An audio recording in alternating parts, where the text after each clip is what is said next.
Hello, my name is Dr. Moshe Appel. I am a clinical psychologist and I have a group practice called ADO Psychology Center where we specialize in treating anxiety, depression, OCD, and also post videos on these topics on my website, which is adopsychology.com.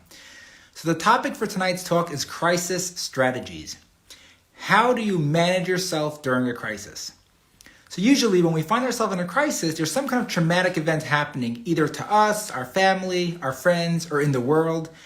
And during traumatic experiences, we often feel like our sense of safety is shattered. There's lots of uncertainty. We might feel out of control. We might feel like life is unfair or pointless. So tonight we're going to talk about 14 strategies to manage yourself during a crisis. I'm going to go one by one. I'm going to go through them pretty quickly. So fasten your seatbelt.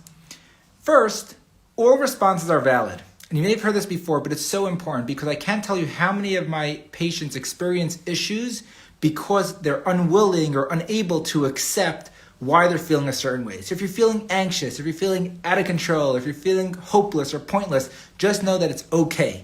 During a crisis, it's okay to feel whatever you feel. All emotions are valid. All responses are valid. But next, it's important to understand the function of emotions, and this is number 2. The function, our emotions are there to help protect us and help guide us. A very basic example is if you don't feel anxious, you're not going to prepare for something. So if you don't feel anxious before a test, you might not study. If you don't feel anxious before or during a crisis, you might not do anything to solve it or get out of it. So if you understand the functions of emotions, instead of saying, my heart's racing and I'm going crazy and what's happening to me, you can say, no, my body's doing what it needs to do to keep me safe, and that's what it's there for. And that could, again, make you feel more comfortable with accepting your emotions. The third one is identify and label your emotions. So instead of saying I'm feeling out of control or crazy, try to be more specific. I once had a supervisor that said, claim it, name it, tame it. Pretty much if you claim the way you're feeling and you name it, this is anxiety, this is depression, this is my heart rate increasing, then it's much easier to tame it and be okay with it than if you feel completely out of control.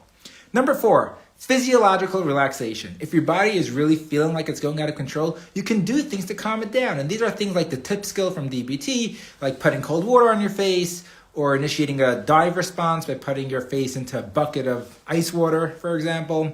You can do deep breathing, you can do progressive muscle relaxation, you can Google physiological relaxation strategies, and you're going to come up with many. Any one that works well for you is worth giving a shot. But that's just to calm your physiological body down.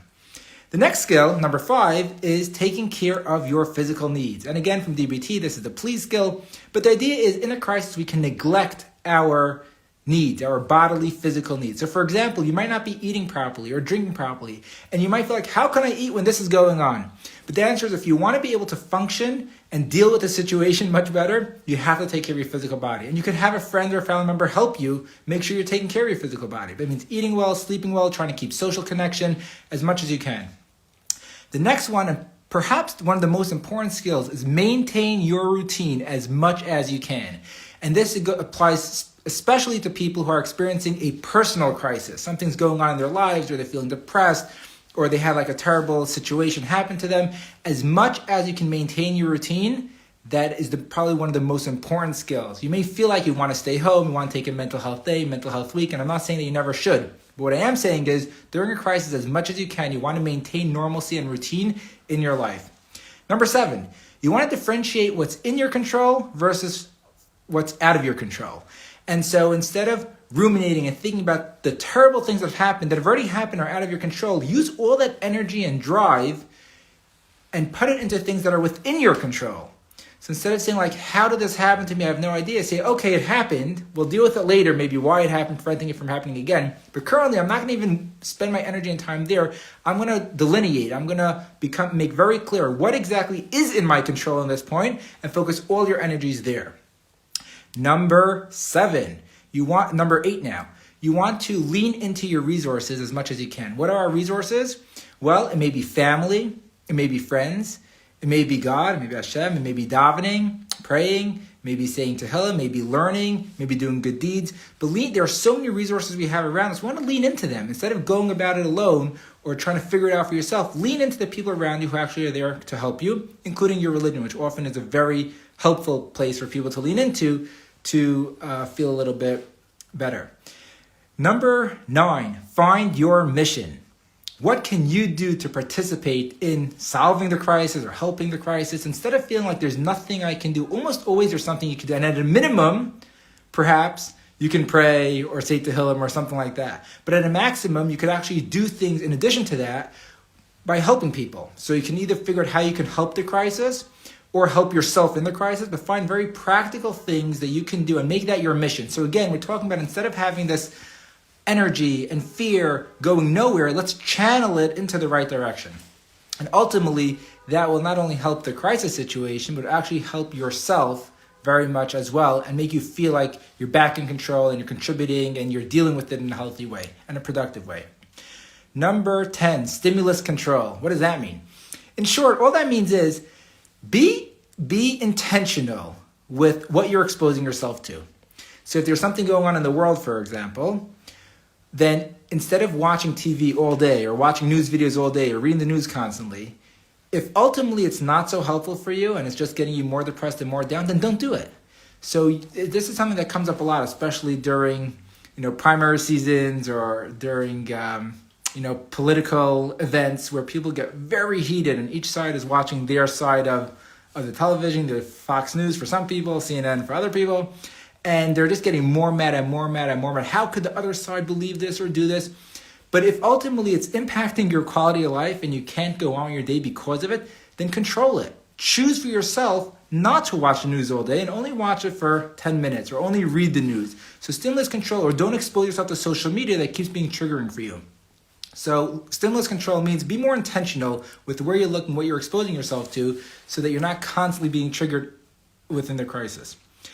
And number 11, have a safe space to express your thoughts and your fears, not obsessively, but to a decent degree, because people need to be heard and need to feel like they're being heard.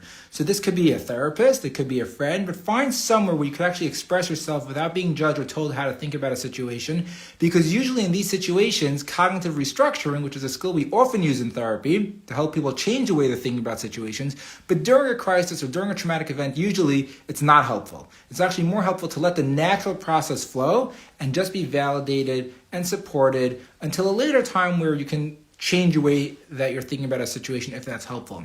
There's one exception to this, which is if you are feeling unsafe. In reality, you are safe because the crisis didn't affect you directly, or maybe it did, but it already passed, but you're still feeling so unsafe, like this is bad, I feel very unsafe, like it's a dangerous situation that I'm in, even though for you it's really not. That's where cognitive restructuring could be a little bit helpful, reminding yourself, like, no, the traumatic event was actually bad and unsafe and dangerous and terrible, but for me personally, I currently am safe now. So that's something that's often helpful to be reminded in those situations. But other than that, you just want to be validated and supported, not really told how to think, and just let the natural process go. Number 12, and we're coming to the end over here, find some positive things or things to be grateful for. So usually even within an event, maybe the way people are reacting to it and coming together and helping each other, don't only focus on the negative. Try to think of some positives to focus on, or even outside the event, things you can be grateful for. The fact that you're still living or breathing or seeing or being able to walk, or try to find some positive things to balance out what a lot of the negative is. Number 13, you want to think about your life as a past, present, and future. Because in the moment of a crisis or a trauma, you might be so focused about what's going on right now that there's like a tunnel vision, and it's so hard for you to recognize this is just one chapter of my life. And maybe a year or two later when you look back, you see like, it was a bad situation, but like my life has moved on since then. And there's a lot more to life than just that one event. So in the crisis, it's important to remind yourself, yes, currently things are terrible, but there was a past, this is the present, and there's also a future. And remembering that full circle, that full journey can be helpful for you to tolerate the current situation as well. And number 14, last but not least, designate a specific time to deal with the crisis in a problem-solving way so that you're not dealing with it all day or ruminating all day. And this is a tip we give to people with generalized anxiety disorder as well, which is, yes, you're worried about a lot of things, and perhaps some of them need you to worry and solve and figure out, but don't do it all day long constantly. You want to say, okay, 6 p.m. until 7 p.m. or until 6:30 or until 6:15, 15, 20 minutes, an hour, whatever it is, that's when I'm going to devote to focusing on this crisis, on problem solving, what I'm going to do about it. But the rest of the day, you don't want to have to constantly be swamped by it, because then you're going to be so exhausted and you're actually not going to be able to deal with it in a healthy way, and it's going to affect your mental health as well. So this applies to the situation we're talking about now, but also to general anxiety. Instead of thinking and obsessing and worrying all day, just minimize it to a specific time. Whenever thoughts come into your mind throughout the day, just tell yourself 6 p.m., 6 p.m., 6 p.m. And that's when I'm going to be dealing with it then, versus being fully swamped by it all day. So just to summarize here, there are lots of skills that could be helpful, but what I would say the top 6 skills are as follows. First, all responses are valid. So don't get hyped up or anxious about your response. No matter what you're feeling, it's okay. All right. And it's valid and it makes sense in the moment, given the situation. Number 2, physiological relaxation. Take care of your physical needs. So calm yourself down, do exercise, do deep breathing, do progressive muscle relaxation, do the tip skill, like I mentioned before. And take care of your bodily needs. Eat well, sleep well, drink well. You probably won't be able to, and I know that. But try. Don't just give up on it. And don't feel like, how can I eat when people are suffering? Or because ultimately you're going to end up damaging yourself and others and be unhelpful for yourself and for others. So as much as you can, take care of your bodily needs. Maintain routine, perhaps the most important skill in all of this. Lean into your resources, including religious resources, family resources, friends resources. Don't go it alone. Don't isolate. Don't withdraw. Number 5, find your mission or what you can do to participate in helping. So you could be focused in a positive direction. You could channel your energy positively and productively. And last but not least, again, stimulus control and set aside time to deal with the crisis. So don't be watching videos all day long and constantly being triggered. And don't be thinking about it all day long. Try to designate specific times instead of being swamped all day long. And ultimately, of course, during these moments, a therapist can often be helpful. And sometimes family is great as well. But don't feel shy to reach out to a therapist, even if it's just for 1 or 2 sessions during the moment, of the crisis. So that's it for tonight. If you have any questions, you can contact me through my website, adopsychology.com. That's ADO Psychology. And you can also view my other videos there on other topics related to anxiety, depression, OCD. And have a great night. Look forward to see you next time. Take care.